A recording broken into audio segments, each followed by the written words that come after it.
याद रखो, हम भी ले सकते तुम्हारी, याद रखो। आओ 20 तारीख को हम लेंगे, क्या लेंगे वो तुमको मालूम।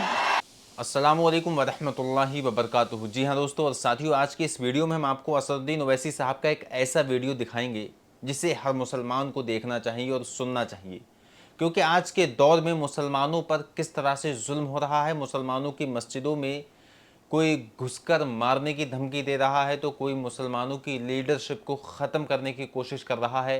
लेकिन आज असदुद्दीन ओवैसी साहब ने क्लियर कर दिया है कि आखिर इन सब का जिम्मेदार कहीं ना कहीं मुसलमान भी है। जी हाँ, जब आप इस वीडियो को देखेंगे तो यकीनन हैरान रह जाएंगे। इसलिए आपने कोई वीडियो मेरा पूरा देखा हो ना देखा हो, लेकिन दिल से गुजारिश है कि आप लोग इस वीडियो को पूरा देखें और अपने दोस्तों में शेयर करें, ताकि आज के वक्त के मुसलमान की हकीकत पता चल सके कि आखिर मुसलमान जो है कितना गिर चुका है। आइए सबसे पहले हम असदुद्दीन ओवैसी साहब का ये पूरा वीडियो देखें। महाराष्ट्र में कोई एक उठ के बोलता है, बीजेपी का नेता, मैं मस्जिद में घुस के मारूंगा।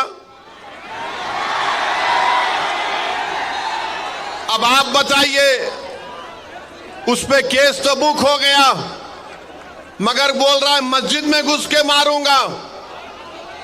आखिर महाराष्ट्र में इतनी छूट कैसे मिल गई इन लोगों को कि कोई एक समुदाय के मजहबी जगह के बारे में कहता है कि मैं मस्जिद में घुस के मारूंगा।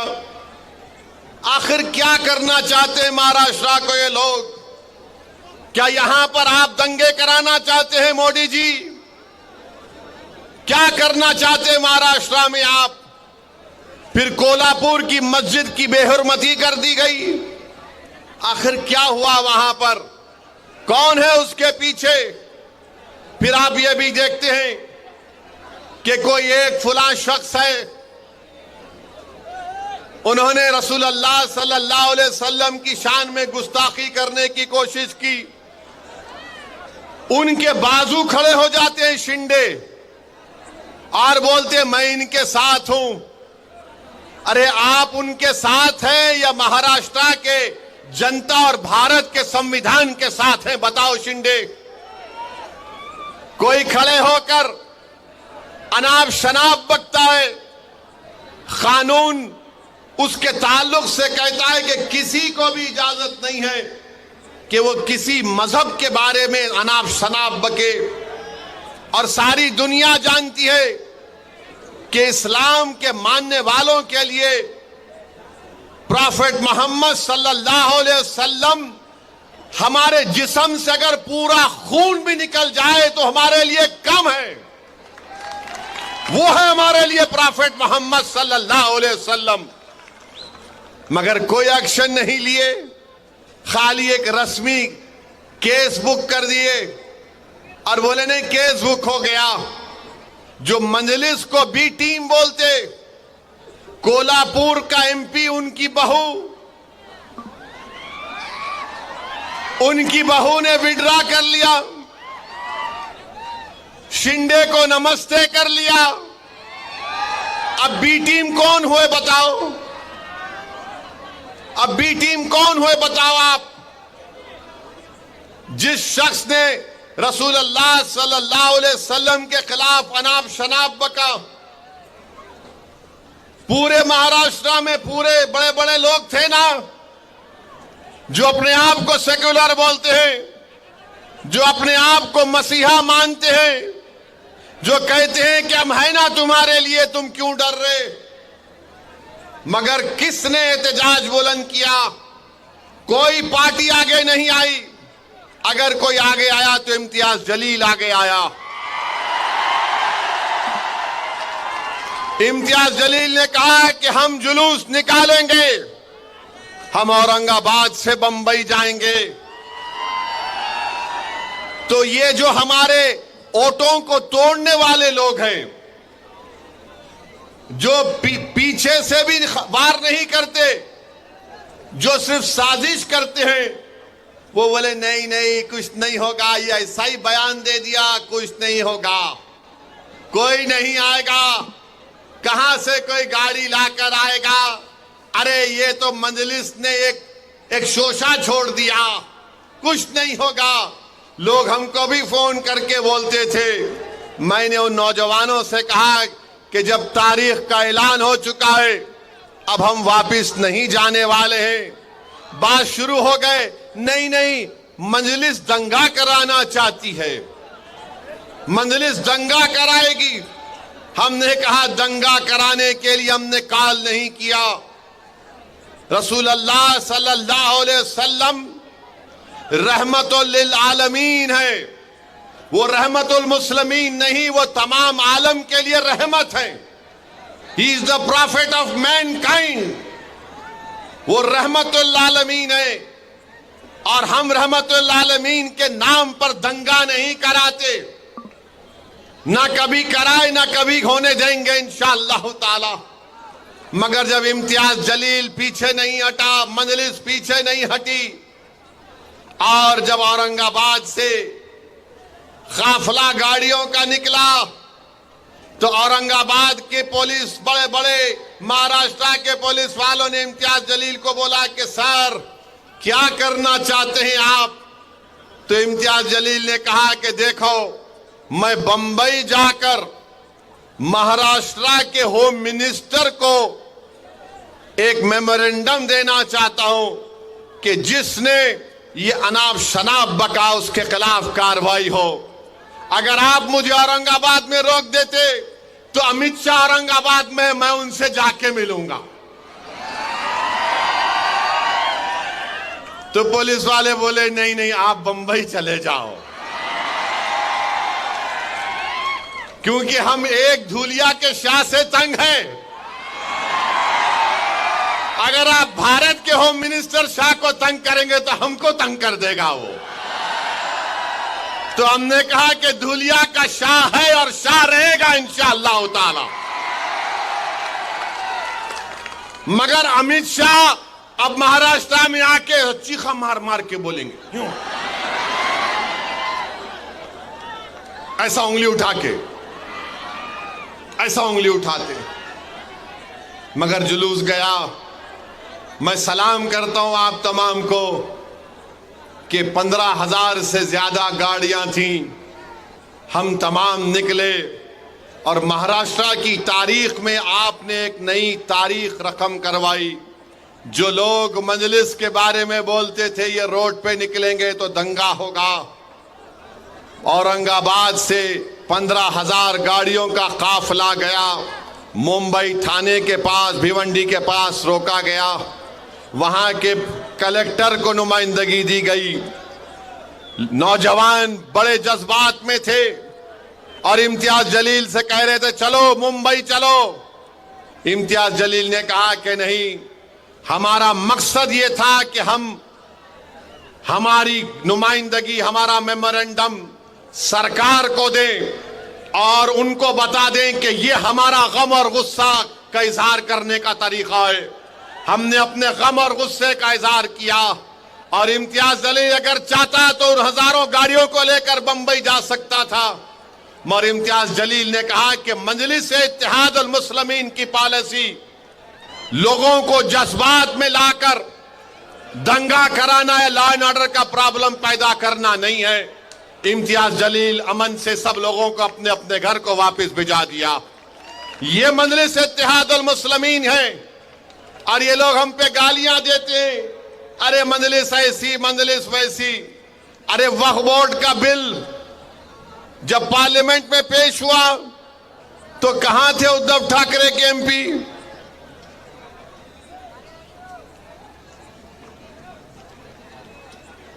मेरे भाई, जब वक्फ को खत्म करने का बिल पार्लियामेंट में पेश हुआ, उद्धव ठाकरे के एमपी तो नहीं थे। पार्लियामेंट का रिकॉर्ड निकाल कर देख लो और पूछो ये कैंडिडेट से, ये जो उद्धव ठाकरे का कैंडिडेट है इससे पूछो, ये वक्फ का बिल जो पार्लियामेंट में लाया गया इसके बारे में तुम्हारी राय क्या है? वो बोलेगा नहीं बहुत अच्छा है, छीन लेना चाहिए। ये बीजेपी के उम्मीदवार से पूछो आप, तेरी राय क्या है? वो बोलेगा बहुत अच्छा है, छीन लेना चाहिए। यानी दोनों की राय एक ही है। मुझे कोई बता रहे थे कि उद्धव ठाकरे का जो कैंडिडेट है जब आरएसएस के मोहन भगवत उनके घर पे गए थे। मोहन भगवत उद्धव ठाकरे के कैंडिडेट के घर पे जाके चाय नहीं बल्कि अच्छा खासा बैठकर आए। अब आप बताइए, हमको इल्जाम लगाते हम बी टीम है, ये बीजेपी के उम्मीदवार साहब हैं, अभी चुनाव लड़ रहे, एक से एक बात करते हैं, अनाप शनाप बकते हैं। मकसद क्या है कि इलेक्शन को हिंदू मुस्लिम बना दो, धूलिया की गरीब जनता की बात ना हो, मराठा रिजर्वेशन पे बात ना हो। तुमने धंगरों को जो धोखा दिया हिस्ट्री में डालकर, चुनाव के बाद देखना वो कोर्ट स्टे लगा देगी उस पर। इन दोनों का मकसद एक ही है कि हिंदू मुस्लिम का इलेक्शन करा दो, उसके बाद देखा जाएगा। मुझे यकीन है कि यहां की जनता ना बीजेपी को इसमें कामयाब होने देगी, ना उद्धव ठाकरे के कैंडिडेट को इसमें कामयाब होने देगी। चुनाव होगा तो ये काम फारूक शाह ने किया। बताओ तुम क्या करना चाहते हो? हमने ये काम किया, बताओ तुमने 3 बार तुम विधायक बने, तुमने क्या किया? और मुझे बता रहे थे कि उद्धव ठाकरे के कैंडिडेट कैसे बात करते, साहब ने बड़ा अच्छे तरीके से दिखा दिया। अरे आप अंदाजा लगाइए, कोल्हापुर की मस्जिद में जब बेहरमती की गई तो यहां से निकलकर आमदार साहब फारूक शाह साहब वहां पर गए और फिर यहां पर धूलिया में एक पुरअमन बंद का भी एहतजाज किया गया था। मेरे अजीज दोस्तों और बुजुर्गों, मैं आपको ये बताना चाह रहा हूं कि महाराष्ट्र की विधानसभा में हर समुदाय का एक आमदार है। मराठाओं के भी आमदार है, अपर कास्ट के भी आमदार हैं, हर समाज का एक आमदार है। जितनी उनकी आबादी उतना उनका हिस्सा है। मगर महाराष्ट्र की विधानसभा में अगर एक समुदाय है जिसकी आबादी के मुताबिक उनका आमदार नहीं है तो वो मुसलमान बिरादरी। आपको मालूम कि 1990 में 10% मुसलमान महाराष्ट्र की विधानसभा में जीत कर जाते थे। आज 2019 में सिर्फ 5% जीत कर गए। इसका जिम्मेदार कौन है बताओ?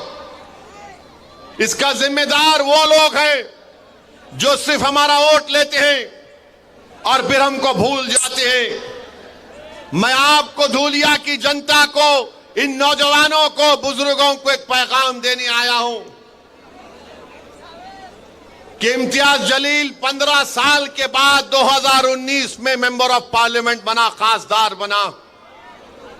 2024 का चुनाव आया तो सब के सब एक हो गए।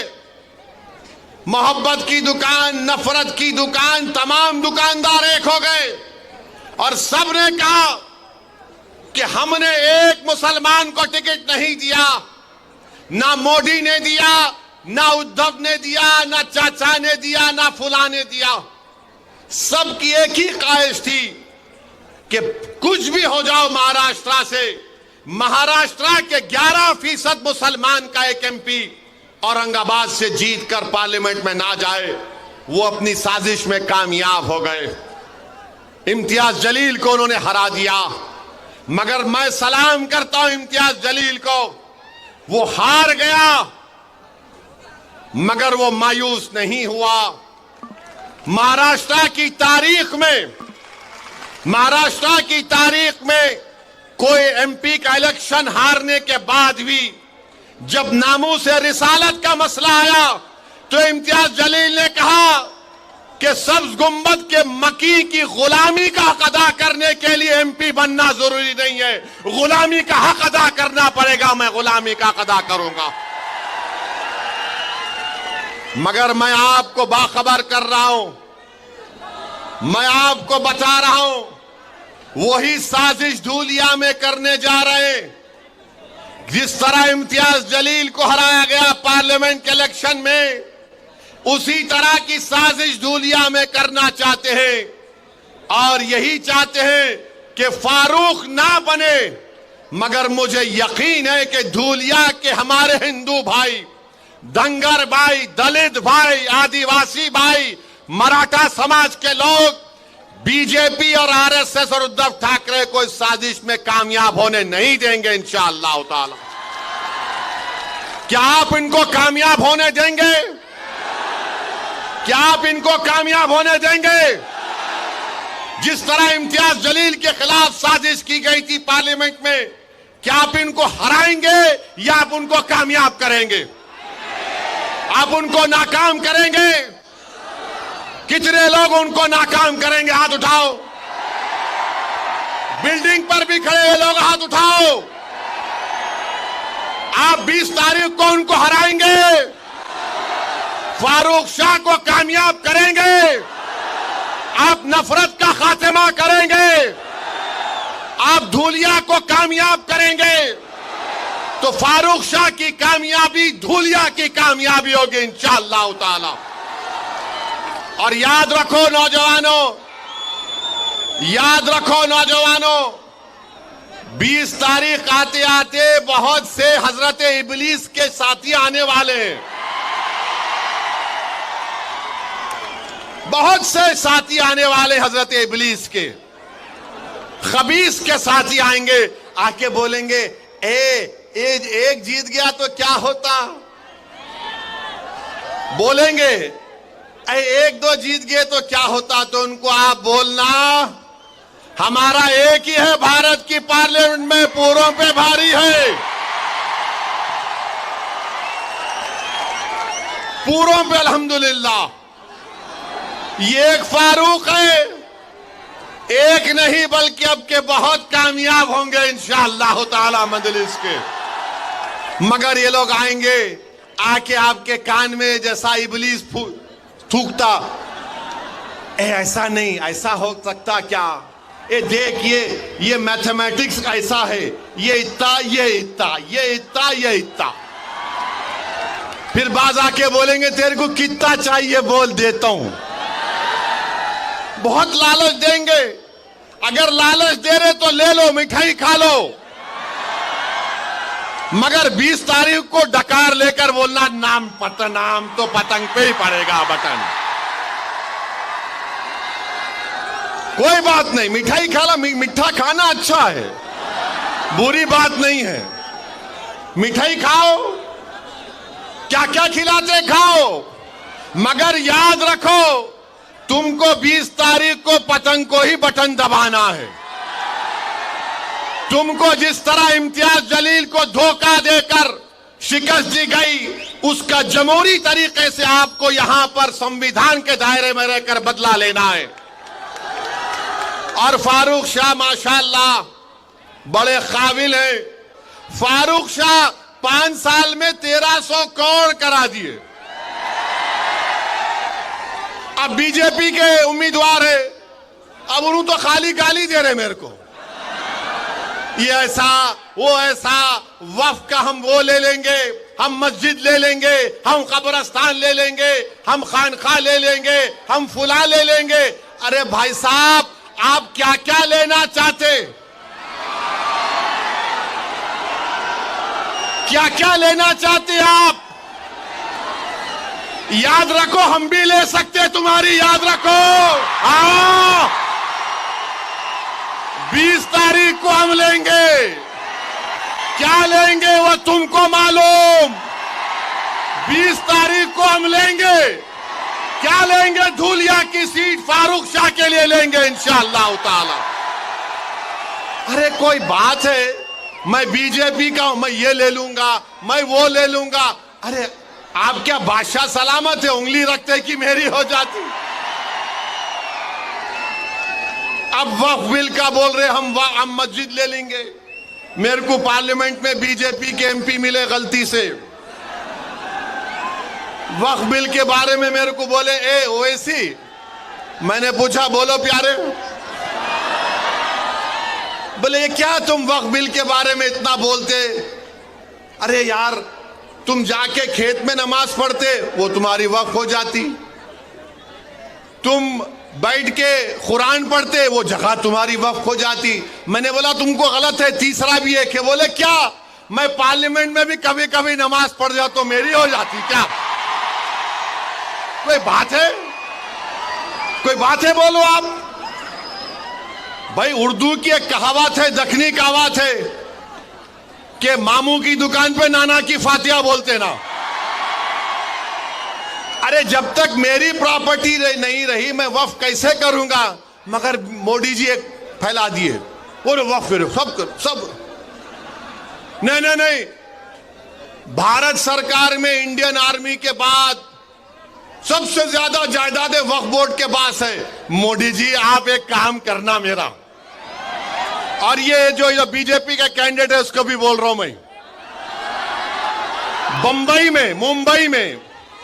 मुंबई में एक बहुत दुनिया के अमीर तरीन आदमी का बहुत लंबा घर है,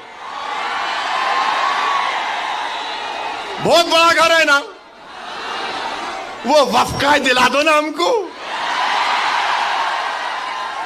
कोई नहीं बोलेंगे, नहीं नहीं उसके बारे में नहीं बोले। अरे क्यों नहीं बोलते?